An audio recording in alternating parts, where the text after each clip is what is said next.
Starfy might just be one of those video game heroes you always hear about but never actually play the games that he comes from. Most people know him from Smash, as his most recent appearance in any video game, where he is both an assist trophy and a spirit. So if you don't know him by anything else, you probably know him as a little guy who shows up in your Smash matches to spin around and make silly noises. But to many others like myself, he was a huge part of our childhood, spinning his way right into our hearts. When the legendary Starfy was coming out, I didn't have much access to the world of gaming news on the internet.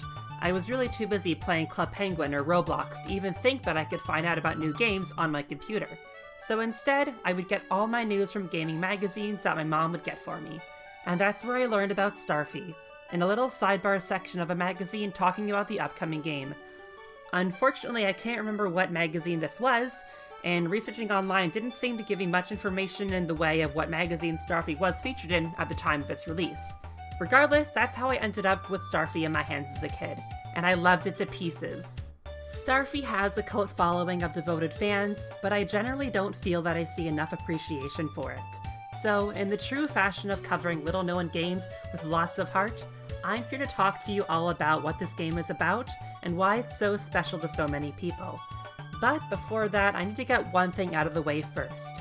I'd like to debunk and say no to the classic Starfy is the Kirby of the sea idea. Starfy and Kirby definitely have a lot in common in the way of character designs, but the similarities end there. They both have very different gameplay styles and even writing. I've found that only comparing Starfy to Kirby sets people up with expectations that won't be filled, and ends up turning them away from the series because it wasn't what they thought it would be.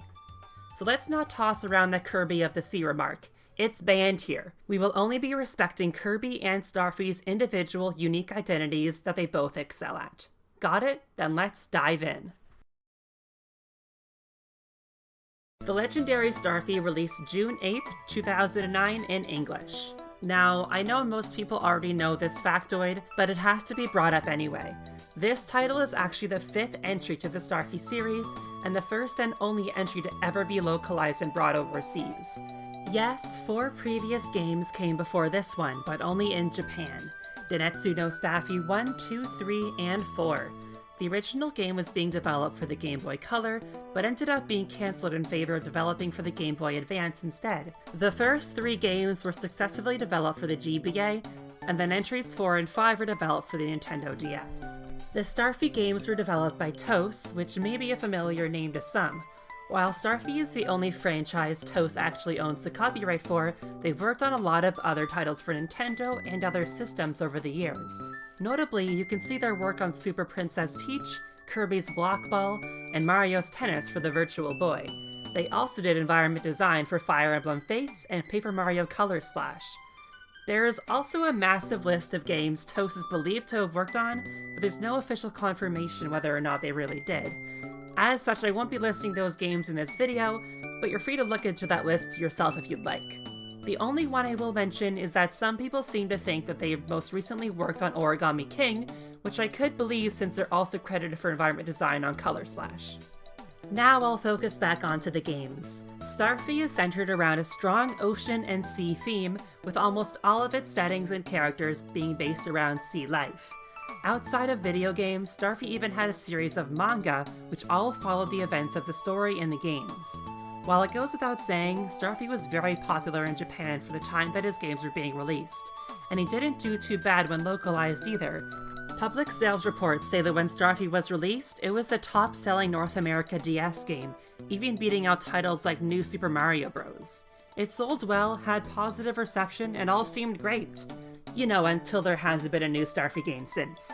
But right now, I'm not here to focus on the negatives. In fact, I'm ready to dig into the game and tell you all about how it works, what it's about, and why I love it so much.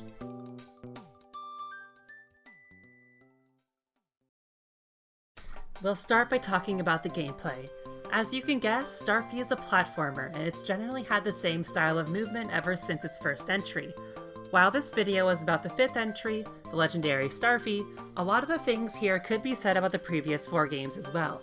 As the series is themed around the ocean, every level has both an above and underwater section, which you can leap in and out of as you explore each level. Under the sea, you can swim and dive around, while on land you gotta run about and jump to get places. The level design is often themed around this gimmick, and I personally love it.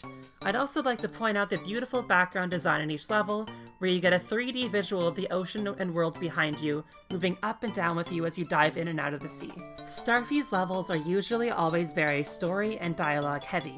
You always open up a level with dialogue, setting what's currently happening in the story. A lot of the time, you'll meet somebody in the level or encounter a situation which needs helping. There are multiple stops for story and scenes to play out between each section of the platforming. It gives every level a unique identity with different characters and scenarios to go through, and each of these get previewed in the world's map through a unique name and icon for each stage. Speaking of, the world's map lets you cruise between every level in the game. And there's also a big map that you can jump up to move between each world in the game without having to go through their individual screens. Every level has a vast amount of secrets and treasure to find, and there is a lot of stuff to collect in this game.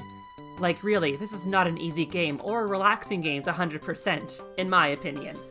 But the game does have its own way to help you out. As you progress through the first world, you unlock touchscreen themes that each have their own perk. The first one you get is called Mermaid Gossip, where this super cute mermaid... wrong mermaid. That's also the wrong mermaid. Yes, okay, that's the right one. This mermaid will give you hints and tips for gameplay, as well as occasionally comment on what's going on in the story.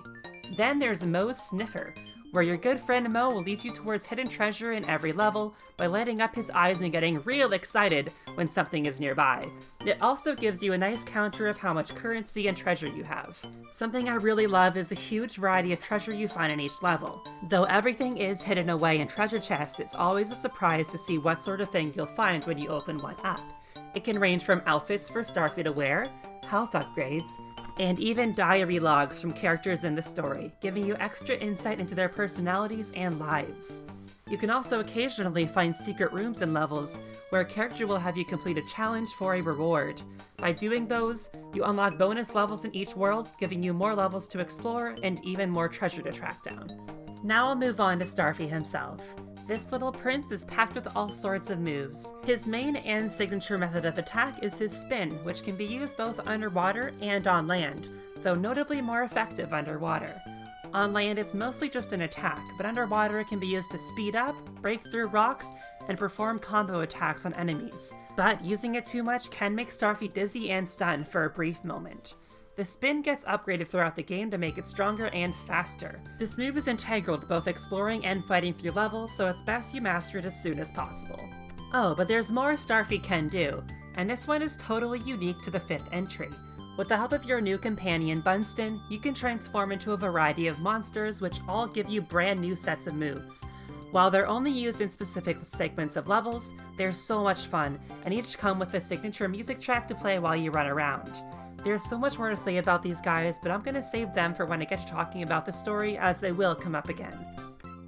By this point, you can tell there's a lot to do and find in every level of Starfy, and surely it can be a little overwhelming.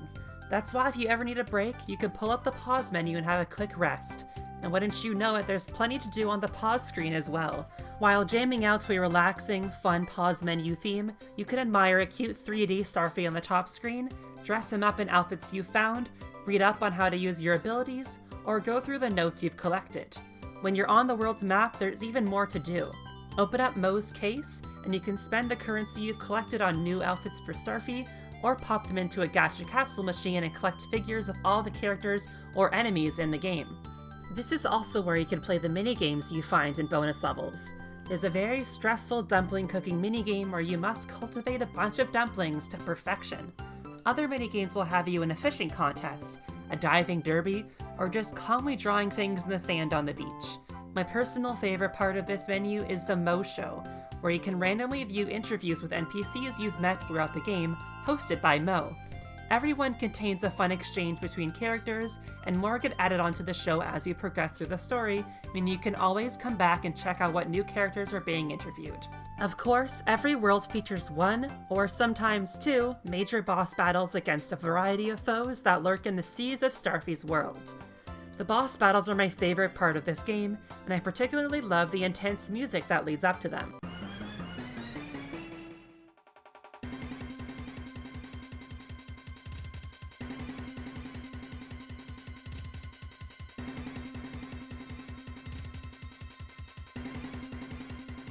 They all have weak spots that you've got to spin at to deal damage, and some require you to first bump and push them around the environment to reveal their weakness. After the completion of every world, you're treated to a cute cutscene of Starfy celebrating his victory.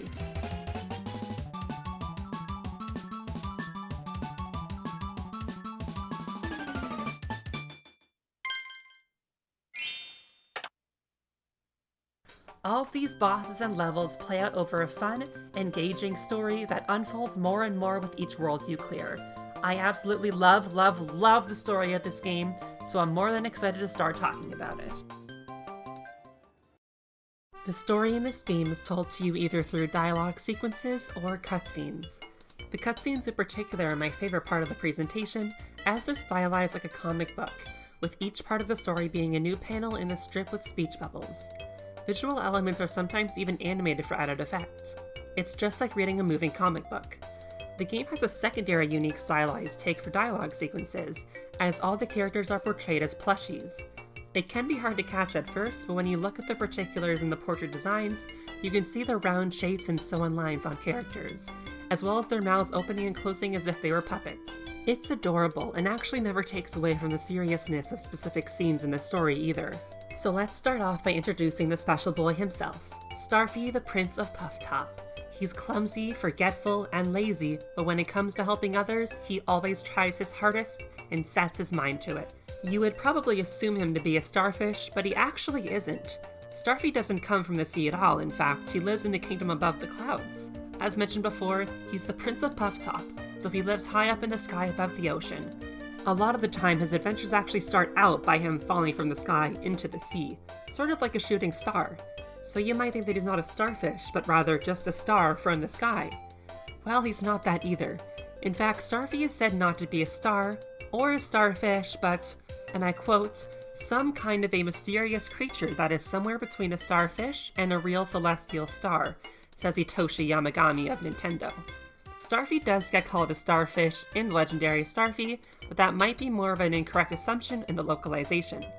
Furthermore, his trophy description in Smash Bros. On the 3DS states that nobody truly knows what species Starfy is. It's a mystery. However, there is one other piece to the puzzle of this five-pointed friend.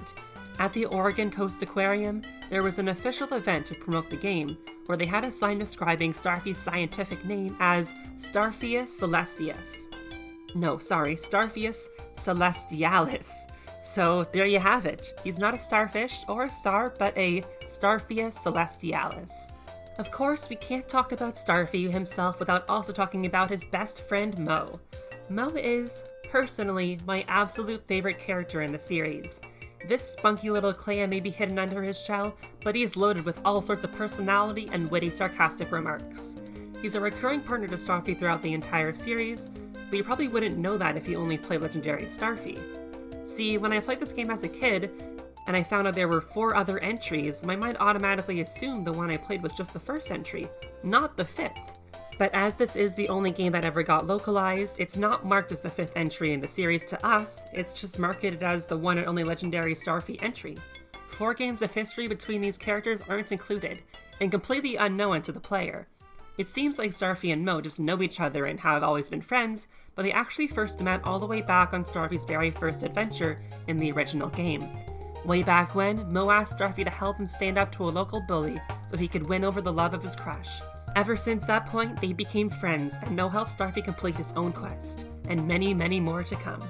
They have a fantastic dynamic, as Mo does all the talking for Starfy, despite their often disagreements on whether or not they should be helping every stranger in need that they meet.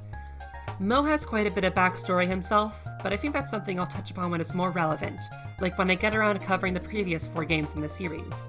This clan and Starphius Celestialis have been through a lot together, but that certainly won't stop them from embarking on their biggest adventure yet in the legendary Starfy. Our grand tale opens up with a story as old as time, Starfy taking a peaceful nap in his room at Puff Top, until suddenly a mysterious rabbit falls through his roof, being chased by a bunch of goons. Starfy heroically uses his spin dash to beat them away, but despite being saved, the rabbit runs away from Starfy. He flees straight off the edge of Puff Top and into the sea, prompting Starfy to try and go after him. Of course, Mo strongly urges him to stop, leading to a comedic struggle that ends up with both of them in midair right before they fall into the depths below.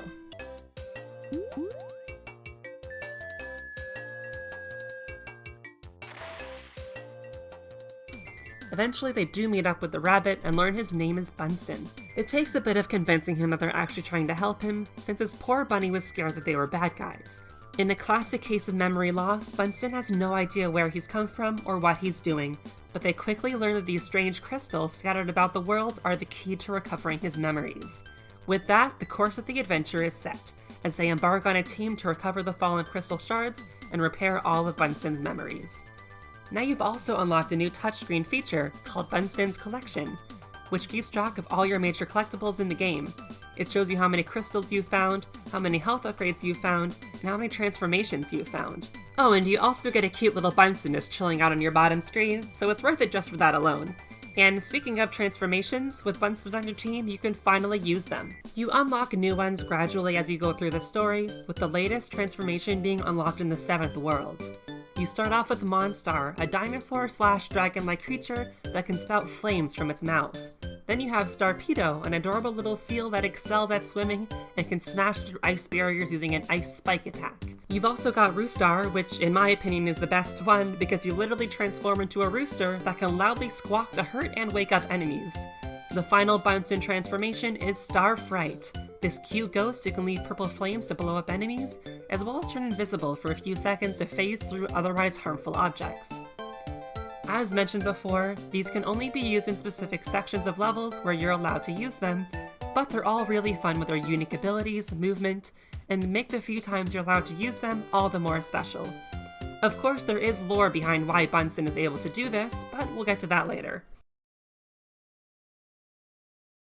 You'll be exploring a variety of worlds in the game, but they all have a common link: water. While the first world starts out with your basic lagoon, there's also hot springs, a flooded mining cave, and even a forest that has gigantic water droplets falling from the sky for you to swim through and ascend the giant trunks. Some of my favorite worlds in this game are the beautiful Sky Dye Heights, where you swim through rainbows in the clouds, and the spooky shipwreck SS Logwater, where you have to avoid a giant shark hunting around the sunken ship. As you explore each world, you meet lots of different characters, both returning and new to the series. In fact, a lot of the characters are returning from previous games. But you never know that if this is your first Starfy game, as it was for myself and many others. As a notable example, there's Ruby in Sky Dye Heights, a character that dates way back to the very first game as Moe's crush. The game treats her like she and Starfy already know each other, because they do, but with this being marketed in the West as the only Starfy game and all, it's just kind of funny how you would think she's just a totally brand new character that you've never met before. Regardless, this game has an extremely strong and fun cast, even in the form of the passing characters you meet throughout the worlds. One of my big favorites in the game are the Squirts, a group of stand-up comedy squids in the Hotcha Springs who you help out by getting their group back together. And you guessed it, this is not their first appearance, as they date way back to the second Starfy game. But let's move our focus back to somebody more important: Bunston. He's a brand new addition not just to the series, but to Starfy and Moe's heroic team. Throughout the game, Starfy, Moe, and Bunston build off each other as a trio, learning about one another and becoming friends. I love this, especially because Bunston is immediately presented as being different from Starfy and Moe. Obviously, he's wearing a spacesuit getup, but he's also a rabbit, which, as you may know, do not live in the sea or the sky. He's very different from the other two, but that doesn't stop them from being fully prepared to help him recover his memories and become best friends along the way. As you collect more crystals, you learn more about Bunston's past, such as him being a prince and having to flee his home castle when it came under siege. Now there's something he's got in common with Starfy: they're both princes. And of course, that leads to my absolute favorite line of the entire game from Moe: "If only Ma could see me, she'd flip out of her shell. Me, in hot water with two princes." Of course, every crystal shard is guarded by a major boss, with the first three you face being various sea-dwelling creatures up to no good, swimming around the ocean and causing a commotion. But come World 4, these dastardly goons who tried to capture Bunston at the start of the game finally catch up to our heroes. These three are, by far, one of the best parts of the game's story. Meets Nips, Tapes, and Ronk, the terrible trio. They're your usual goofy bad guy team, being led by a villain shrouded in mystery, and you face off against them sequentially one by one as you progress through Worlds 4, 5, and 6. Tapes even uses one of the crystals as a shield he made for himself in his boss battle. In World 5, you fight Ronk alone as a mid-world boss, before fighting him with Papes in an intense railway bomb battle. This fight is really tedious, and possibly my least favorite in the game mechanics-wise, but it's still cool and climactic. After taking down Papes and Ronk in the railway battle, you're all sent flying off a cliff and scattered about Skydye Heights. It's at this point that you find Papes and Ronk badly injured from the fall, being taken care of by Ruby. Mo absolutely insists that they're bad guys and they shouldn't be helped, but Ruby, with a pure and good heart, is dead set on helping them to better health. Of course, Starfy agrees, and Mo has to tag along for Ruby. They set out to find an item to help heal Papes and Ronk, which sets the two of them into a moral dilemma over what they've been doing. Despite working for the bad guy, they're still worthy of mercy and kindness, even from the heroes they've been trying to take down? Yep, it's time for a good old-fashioned villain redemption arc, my favorite. Papes and Ronk are successfully nursed back to good health, and not too long before Snips finally finds them, ready to take down Starfy and co. But after being shown so much kindness, Papes and Ronk refuse to go along with her and fight. Of course, Snips is outraged by this, and chooses to fight you by herself even if her teammates won't help. Snips is amazing. She can teleport and throws bunny-themed bombs at you, but she's still no match for the legendary Starfy and is promptly taken down. She escapes along with Papes and Ronk, leaving the team to finally move on to the next world unbothered. But between chapters, we're given a heart-wrenching scene of the terrible trio in their ship, where Snips is now told how Starfy and co helped heal them. This leaves her confused and questioning her morals as well. They sit together, trying to contemplate what to tell the boss before getting on a video call with him, hoping he'll be in a good mood so they can convince him that what they're doing is wrong, before being met with the horrific scene of the terror he's brought upon Bunsen's home. It goes without saying that this brute cannot be reasoned with, and even in the trio's attempt to convince him this isn't right, he demands they toughen up and capture Bunsen, leaving them with no choice. This leads up to the final showdown against the terrible trio in World 7, where you finally get to take on all three of them at once. Literally, you fight all three of them in one screen and one battle. It's just as chaotic as it sounds, but as long as you keep tabs on them, you'll be fine. Even once you've taken all of them down, they still have one final trick up their sleeve, as they take you on in a battle unlike any other in the game. Yes, a classic game of stony, sheety, cutty. I mean, rock, paper, scissors. If you hadn't guessed it by now, the names and designs of the trio are meant to represent rock, paper, and scissors. As long as you pay attention to their quite obvious tells during the battle, you'll come out on top easily, finally putting an end to your feud. But this is one victory that doesn't end up feeling very good, like, at all. After they've lost to you, their leader rains down his punishment, viciously striking them with lightning from above for their failure. But there's no time to contemplate their fate, as the final crystal is finally within our hero's grasp, and the full story of Bunsen's past is revealed. Mashtooth, the space pirate, attacked his home planet of Banera with the intention of absorbing the Banerians' powers to grow stronger. His prime target was Prince Bunsen, and sent the terrible trio off to capture him specifically. In all the carnage, Bunsen was able to escape to a spaceship, which seemed to be a safe way off the planet, until it was struck down and scattered into pieces, leaving the Bunny Prince falling into Puff Top.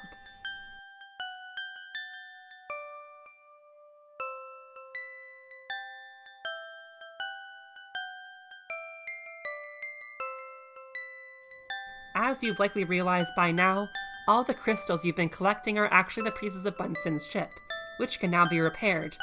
And in a heartfelt scene, Bunsen attempts to leave alone to save his planet, thanking Starfy and Mill for all they've done. Of course, just for the two seafaring friends to insist they go along and help him take back his home. They become so close over their adventure, and nothing short of finishing it together is going to be acceptable. And so, the repaired Bunny spaceship takes you off to the final world of the main game, Planet Banera.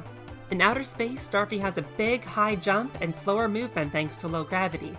And similar to the Sogwood Forest world, you can swim through bubbles of water in the air to get around. You can also meet up with some fellow Banerians who give you a cosmic train ride to Banera Castle.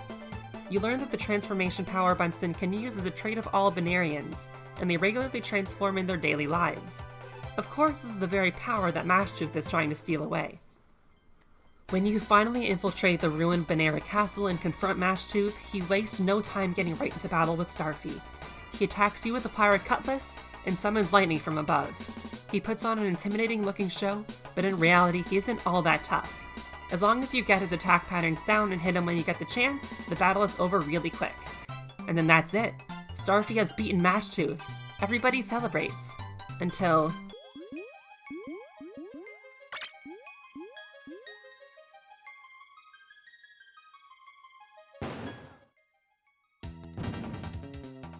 the space pirate gets up and pulls a fast one on our heroes, absorbing Bunston and stealing his power.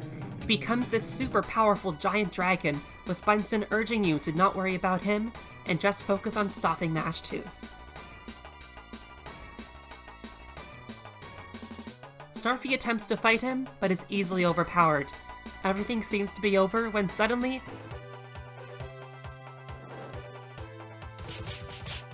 the terrible trio makes their comeback, jumping in to save Starfy and attacking their leader. They get branded as traitors by Mashtooth, but they don't care.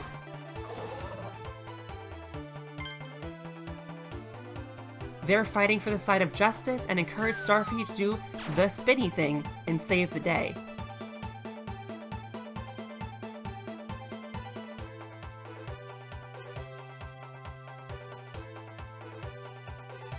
And so does everyone else.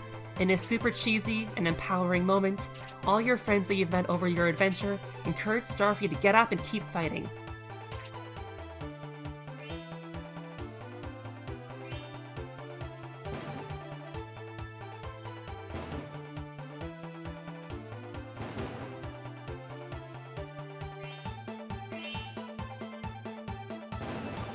Go, Starfy! You're a hero! Starfy follows the giant Mashtooth out a glass window and into the depths of space, for a final showdown among the stars. Mashtooth has an array of powerful attacks, such as tossing meteors, striking lightning, and throwing meteors while striking lightning. But it's his final attack that really takes the cake. Mashtooth reaches and grabs the moon itself, hurling and tossing it Starfy's way. The only way to counter this is to rapidly spam the A button over and over through multiple phases, where you have to repeatedly toss the moon back at Mashtooth. I am not kidding you, as a kid, this had me stuck for months. I genuinely could not properly counter this attack, and it took me so long to finally press A fast enough to beat the game. But when you finally mash the button fast enough and toss the moon back one final time, it's a truly triumphant victory. In the ending, everyone crowds around our hero after he falls from the sky. Transforming into butterflies, the Banarians use magic to heal Starfy back to health from his fight. But the victory celebration is cut off by the terrible trio getting up, which prompts all the Banarians to try and attack them. Of course this is reasonable, since they were part of the crew that attacked their home planet, but Starfy and Mo heroically step in to defend them, with a heartfelt speech explaining that they truly ended up helping out in the end, and they deserve a proper chance to apologize.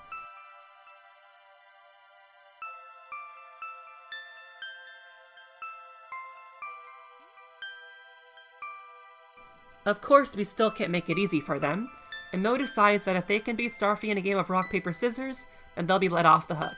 Everybody agrees to this deal, but in the end, Starfy loses on purpose to them, like the good guy that he is.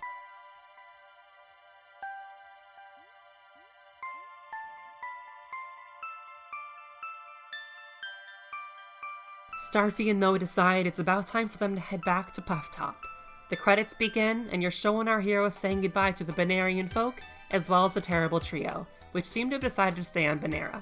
The credits sequence gives you a super cute video of Starfy and Mo going through all the worlds you visited, passing by all the characters you met, one by one in reverse order.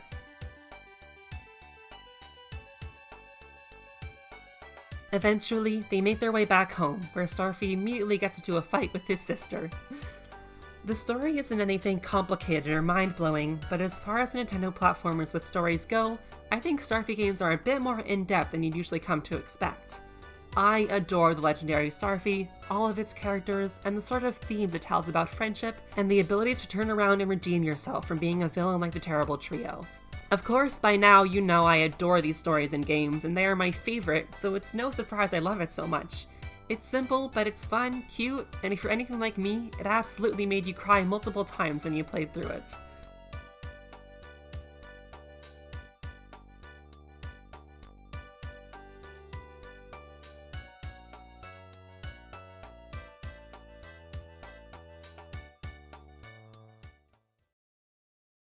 Just for a little bonus section, I actually still own my original copy of the game that I got when it was released. I'm really happy I kept it in good condition all these years, and it has a lot of sentimental value to me. And since I have it, I wanted to talk a little bit about the manual included in the game. Of course, you have your Club Nintendo page here, health and safety, and then they also have that page where they recommend other games if you like Starfy. In this case, they're recommending Mario Kart DS, Superstar Ultra, and Phantom Hourglass. All great choices. But now we have the instruction booklet for the game here. The whole booklet is stylized, and it even has a cute table of contents. Also, every section has a little spot at the bottom called Mo's Corner, where Mo gives you little tips and comments. It's really cute. He even challenges you to a game to count how many starlies you can find in the booklet. He also says, don't even think about cheating. The booklet has character introductions, controls, mechanics, item descriptions, and even an adorable notes section at the very end for you to make notes in. As you can see, I never used the notes section as a kid, so mine is all still clean and empty. Well, I touched upon this earlier in the video, but Starfy's latest video game appearance remains to be Smash Ultimate. It saddens me so much that this series has fallen into obscurity with the lack of new titles, and the future of Starfy is looking extremely bleak. Legendary Starfy certainly ended on a very strong note, as it is one of my favorite games of all time, but I still want to hold out hope for a comeback in the future. At least them keeping him in Smash means somebody at Nintendo still knows he exists, right? I'd be really curious to know what exactly led to them stopping the development of new titles, but hopefully as long as we continue to show our love for the series, he could return someday. And that's exactly what I plan to do, since I intend on turning this into a full series where I cover every Starfy game. It may seem odd that I start with the 5th entry, but since it was the first game I played, and the first entry to ever make it to the West, I thought it would make a good starting place. I look forward to doing videos in the other 4 entries, and I hope you all do as well. In the comments, let me know if you've played any other Starfy game besides the 5th entry, because I'm really curious to know and what you think of them. And with that, I'm all done for this video. Thank you so much for watching this whole thing, and let's all keep showing our love for this series, because it deserves it. Thank you, Starfy.